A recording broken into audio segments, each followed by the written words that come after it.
আলাইকুম, ঈদ মোবারক। সবাইকে ঈদুল আজহার শুভেচ্ছা ও অভিনন্দন। আজকে আমরা ঈদুল আজহার যে কুরবানির যে বর্জ্য, এই বর্জ্য ব্যবস্থাপনা নিয়ে কথা বলবো। জবাইকৃত পশুর গোবর ও উচ্ছিষ্ট আলাদা করে খোলাভাবে না ফেলে সেগুলি ব্যাগে ভরে নির্ধারিত স্থান, যেমন নিকটস্থ ডাস্টবিন বা কন্টেইনার ফেলতে হবে। সেখান থেকে দায়িত্বপ্রাপ্ত কর্তৃপক্ষ বর্জ্য সহজেই সরিয়ে নিতে পারে। কুরবানির পরে একই ভবনে বেশ কয়েকটি পরিবার মিলে একটি সোসাইটির বর্জ্য ব্যবস্থাপনার উদ্যোগ নিতে পারে। যেমন সবাই মিলে আলাদা কোনো লোক নিযুক্ত করতে পারে যারা কুরবানির পর পরে বর্জ্য সরিয়ে ফেলবে। এতে বর্জ্য অপসারণ দ্রুততর হয় বলে পরিবেশের উপর কোনো প্রভাব পড়ে না। এককভাবে কোরবানি না করে একটি নির্দিষ্ট স্থানে মহল্লা ভিত্তিক কোরবানি করা যেতে পারে। এতে সহজেই সম্মিলিত বর্জ্য অপসারণও সহজ হয়। আমরা অনেকেই নিজের বাড়ির আশেপাশে কোরবানি দিই।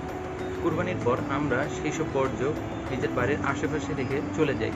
এসব বর্জ্য পচে দুর্গন্ধ ছড়ায়, যা মশা মাছির চারণ ক্ষেত্রে পরিণত হয়। এক্ষেত্রে কর্তৃপক্ষের অপেক্ষা না করে আমাদের উচিত নিজেরাই সচেতন হয়ে সেসব বর্জ্য অপসারণ করা। পশু জবাইয়ের পর কোরবানির স্থানে পশুর রক্ত জীবাণুনাশক পানি দিয়ে ধুয়ে ব্লিচিং পাউডার ছিটিয়ে দিতে হবে, যাতে করে দুর্গন্ধ বা জমে থাকা পানিতে মশা ডিম পাড়তে না পারে।